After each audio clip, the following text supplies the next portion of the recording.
नमस्कार।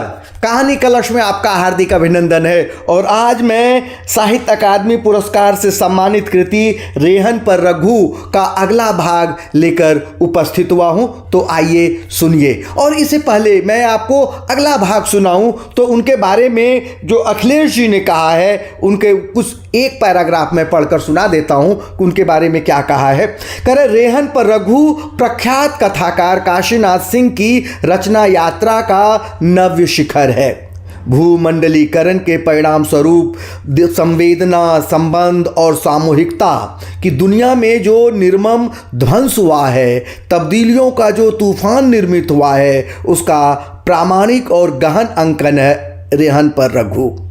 यह उपन्यास वस्तुतः गांव, शहर, अमेरिका तक के भूगोल में फैला हुआ अकेले और निहत्थे पड़ते जा रहे समकालीन मनुष्य का बेजोड़ आख्यान है। ये अखिलेश जी के शब्द हैं। यह उपन्यास वस्तुतः गांव, शहर, अमेरिका तक के भूगोल में फैला अकेले और निहत्थे पड़ते जा रहे समकालीन मनुष्य का बेजोड़ आख्यान है। और इस वाक्य को आप तभी समझ पाएंगे जब आप इस उपन्यास को पढ़ेंगे या सुनेंगे। रेहन पर रघु खंड 3 भाग 7 प्रारंभ। रघुनाथ गांव से लौटे लेकिन खुदगर्ज और कृतघ्न बेटे के जाने के बाद। यह उनकी राय थी अपने छोटे बेटे धनंजय के बारे में। उसे पता था कि इसी नगर के अशोक विहार में उसकी भाभी के साथ बाप भी रहता है, लेकिन ठहरा होटल में। माना कि साथ औरत थी, काशी दर्शन के लिए आई होगी कि यह लड़के का गृहनगर है, आसानी होगी। करना यह था कि उसे होटल में ठहरा के तुम अपने घर आ जाते, यहीं रुकते, लेकिन नहीं।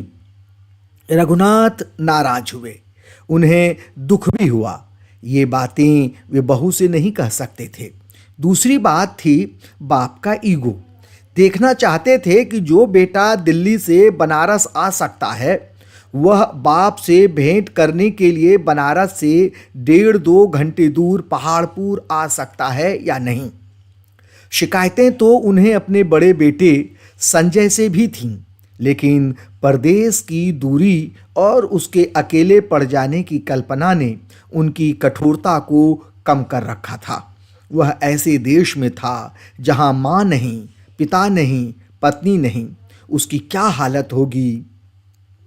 ऐसे में जब इनके लिए हुक उठती होगी। वे भूले नहीं थे कि अपने मन से विवाह करने के बावजूद उसने पिता की ज़रूरतों को याद रखा था। यही नहीं, वह जो D1 अशोक विहार में इतने दिनों से चैन की वंशी बजा रहे हैं और खटिया तोड़ रहे हैं, उसी के चलते उसे उनकी एकमात्र इच्छा की भी जानकारी है। एक तरह से पिता की अंतिम इच्छा कि वे आखिरी सांस पहाड़पुर में बने नए घर में छोड़ें।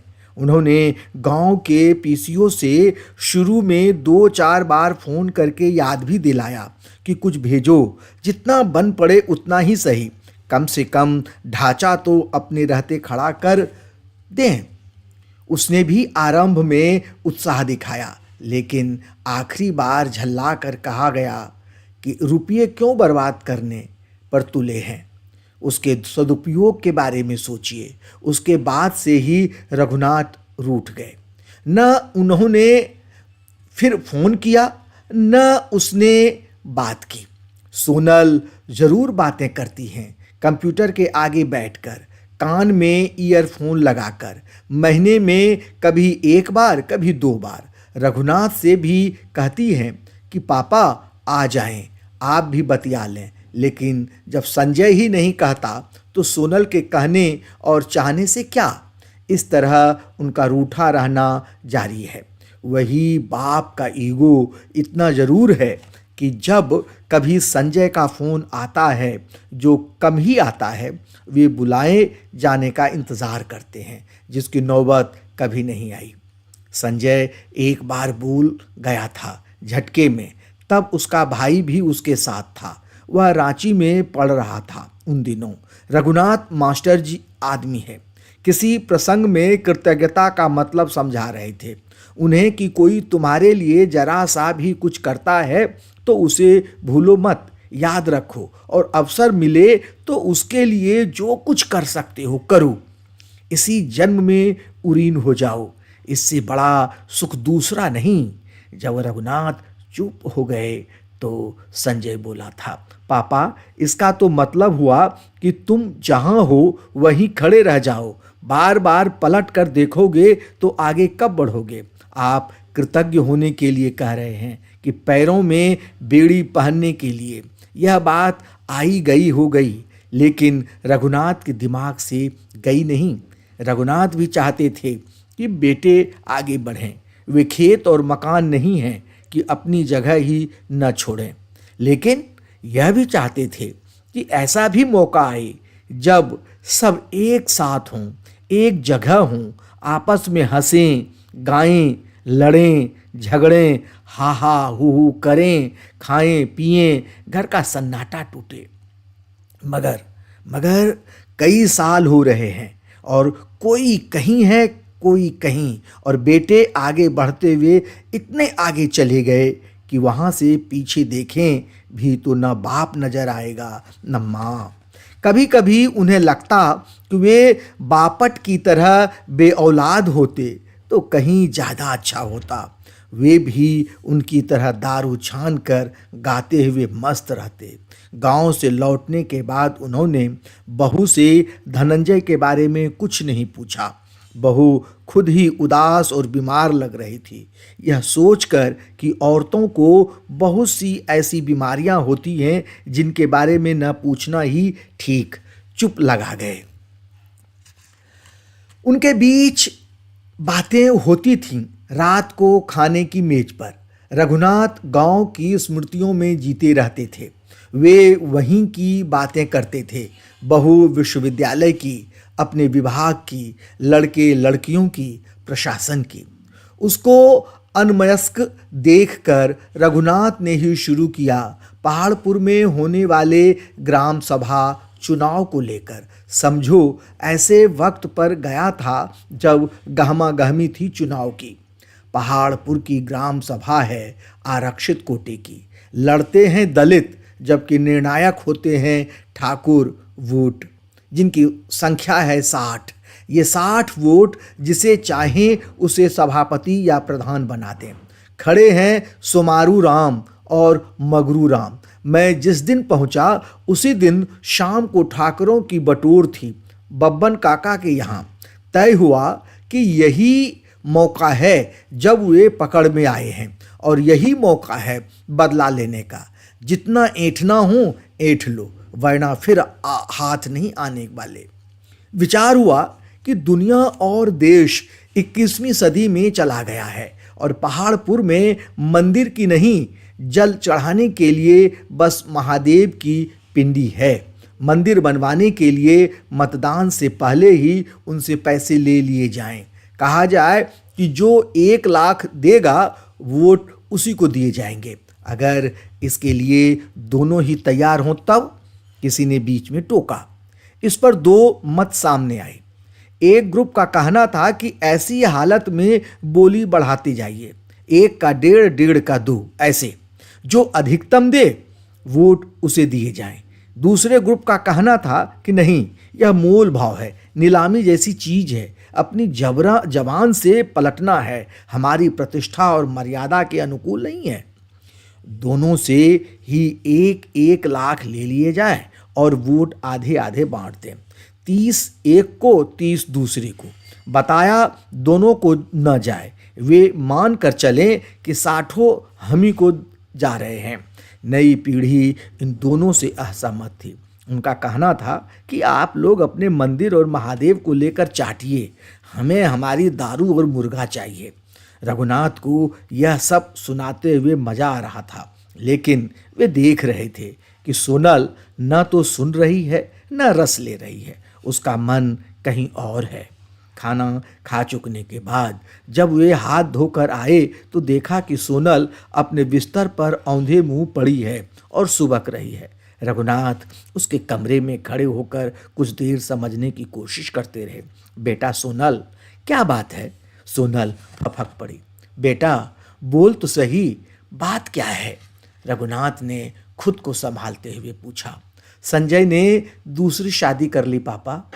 सोनल ने हिचकियों के बीच कहा। मैंने कल फोन पर बात की, तब बोला कम से कम मुझसे पूछ तो लिया होता। भाग 8। भ्रम और भरोसा ये ही हैं जिंदगी के स्रोत। इन्हीं सोतों से फूटती है जिंदगी और फिर बह निकलती है कल कल छल छल। कभी कभी लगता है कि ये अलग अलग दो सोते नहीं हैं, सोता एक ही है। उसे भ्रम कहिए या भरोसा, यह न हो तो जीना भी न हो। यही सोता रघुनाथ का जीवन था। जब अमेरिका से लौटने के बाद सोनल ने उनसे कहा कि पापा मुझे लग रहा है संजय वहीं बस जाना चाहता है। इंडिया आएगा तो ज़रूर, लेकिन रहने के लिए नहीं, विजिट के लिए। तो रघुनाथ उस पर व्यंग से मुस्कुराए थे। कितना जानती हो संजय को? बाप यहाँ, माँ यहाँ, भाई यहाँ, बहन यहाँ और तो और बीवी यहाँ। कितना जानती हो संजय को? उन्होंने कहा कुछ नहीं, सिर्फ मुस्कुराए थे कि उसने बाप की दीनता और दरिद्रता देखी है। उन्हें दुखी और परेशान देखकर कभी कभी बोलता था कि चिंता न करें, इतना कमाऊंगा कि घर में रखने की जगह नहीं होगी। लेकिन कमाने के इस रहस्य को न वे समझ पाए न सक्सेना। आज उन्हें लग रहा था कि उसने सोनल से शादी सोनल के लिए नहीं, अमेरिका के लिए की थी। रघुनाथ, जो जिंदगी तुम्हें जीनी थी वह जी चुके, अब अपनी फजीहत कराने के लिए जी रहे हो। यह कोई कह नहीं रहा था, लेकिन उनके कान सुन रहे थे और यह मूक स्वर उनके दिल तक पहुंच रहा था। वे भोजन के बाद घर के पिछवाड़े अपने ढाबे में नहीं गए थे। उस शाम ड्राइंग रूम में बैठे रह गए। सारी रात ऐसे ही काट दी। बैठे बैठे नींद आई ही नहीं। तरह तरह की आशंकाएं आ जा रही थीं, जिनमें सबसे प्रबल यह थी कि कहीं यह लड़की आवेश में कुछ कर करा न ले।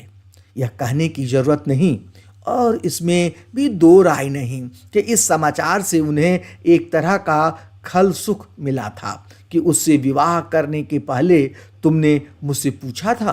तुम्हारे बाप ने तो बात तक करने की जरूरत नहीं महसूस की थी, यहाँ तक कि निमंत्रण भी औपचारिकता के नाते दिया था।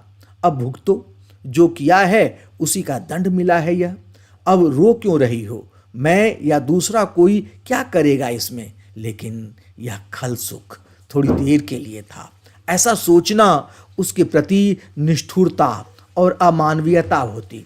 उस हालत में तो और भी जब उसने अपने व्यवहार से उनका दिल जीत लिया था। ऐसा ख्याल ही अपने आप में नीचता था। ऐसे वक्त में उसे हमदर्दी और प्यार चाहिए। बिजली ड्राइंग रूम में भी जल रही थी और सोनल के कमरे में भी। रघुनाथ को जरा सी आहट मिलती तो दबे पहुंच जाते और उसके कमरे में झांक आते कि सब ठीक ठाक तो है।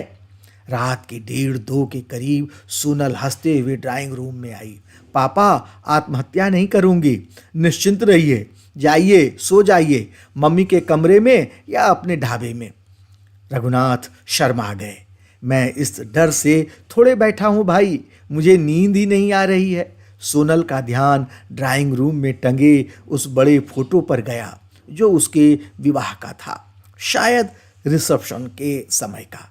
संजय सोनल 2 ऊंची मखमली फूलों से सजी कुर्सियों पर बैठे हैं और दोनों के सिर पर हाथ रखे सक्सेना साहब पीछे खड़े हैं। पापा, एक प्रार्थना है आपसे, बोलो। यह बात घर में ही रहे, आप मम्मी और सरला दीदी के बीच मेरे पापा को न मालूम हो। क्यों? वे बर्दाश्त न कर पाएंगे। 2 बार अटैक हो चुका है उन्हें। रघुनाथ कुछ कहना चाहते थे लेकिन चुप रह गए। वे सोनल को बोलने देना चाहते थे कि उसके मन में जो कुछ है उड़ेल कर हल्की हो जाए। अच्छा है कि वे सिर्फ सुने सिर्फ। पापा, मैं चाहूं तो उसे कोर्ट में घसीट सकती हूँ, जलील कर सकती हूँ। मैं भाग कर नहीं आई हूँ, उसे छोड़कर भी नहीं आई हूँ उसकी रजामंदी से। मैं ही नहीं, वह भी चाहता था कि मैं हाउसवाइफ न रहूं, नौकरी करूं, और वह भी अपने देश में। और यहाँ आने के बाद भी तुम मीठी मीठी बातें करते रहे, एक बार भी नहीं बताया कि तुम्हारे मन में क्या है। ऐसा भी नहीं कि मुझे बुलाया हो और मैंने आने से इनकार किया हो। हद है। सोनल क्रोध से बिफर उठी। तुम समझते क्या हो अपने आप को? अरे, तुमने डाइवोर्स के लिए पूछा होता, हाँ कर देती मैं। तुम नहीं देते, कहते तो मैं दे देती। पूछा तक नहीं, इशारा तक नहीं किया, बगैर डाइवोर्स के शादी कर रहे हो, अपमानित करके मुझे, बिना किसी गलती के, कसूर के। और बेशर्मी यह कि पूछने पर मुस्कुराते हुए बताते हो कि हाँ भाई कर ली, करनी पड़ी। मूर्ख समझते हो मुझे, जैसे मैं तुम्हें जानती ही ना हूँ, जैसे तुम्हारी हरकतों से अनजान रही हूँ। मैं तो बच्चू तुम्हारी खटिया खड़ी कर देती, लेकिन क्या बताऊं, लोग यही समझेंगे कि मैं यह सब गुजारा भत्ता के लिए कर रही हूं, जबकि मैं थूकती हूं तुम्हारी कमाई पर। क्या समय हो रहा है पापा? 4, 4:30। रुकिए, आपको चाय पिला रही हूं। वह उठी और किचन में चली गई। ठंड ज्यादा थी। रघुनाथ पांव समेटे रजाई में लिपटे सोफे पर पड़े रहे। उन्हें यह तो अच्छा लग रहा था कि सोनल का मूड बदल गया है, लेकिन यह अच्छा नहीं लग रहा था कि वह उनसे ऐसे बात करे जैसे वही संजय हो। गलती उनके बेटे ने की थी, लेकिन अपराध बोध से ग्रस्त वे थे। वह भीतर से डरे और सहमे हुए भी थे। वे कहते किसी से नहीं थे, लेकिन गांव उनके लिए सुरक्षित नहीं रह गया था। बेटों को गांव गए कई साल हो गए थे। उनकी कोई दिलचस्पी ही नहीं रह गई थी गांव में। घराने के लोग स्नेही को ठीक से काम नहीं करने दे रहे थे। तारीख पहले बुक करने के बावजूद जसवंत उनके खेत तब जोतता जब सबके जुत जाते, और यही हाल सिंचाई का था। स्नेही के खड़े होने और रोकने के बावजूद उसकी नाली बंद कर पानी पहले अपने खेत में ले जाते थे लोग। उसकी खेती हर बार पिछड़ रही थी।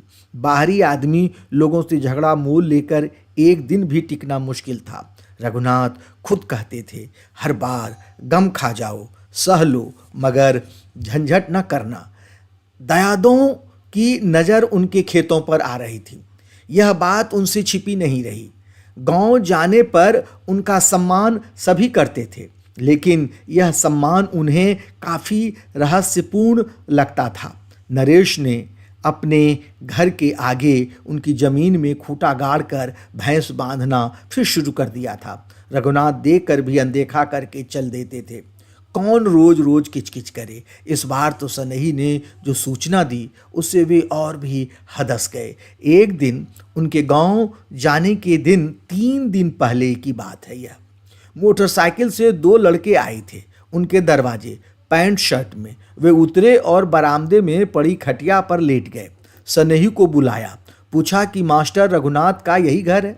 फिर पूछा वे कब आ जाते हैं, कितने दिन रहते हैं, कब जाते हैं, शहर में कहाँ रहते हैं। तरह तरह के प्रश्न। जाते जाते यह भी कहा कि उनका दिमाग तो ठिकाने है।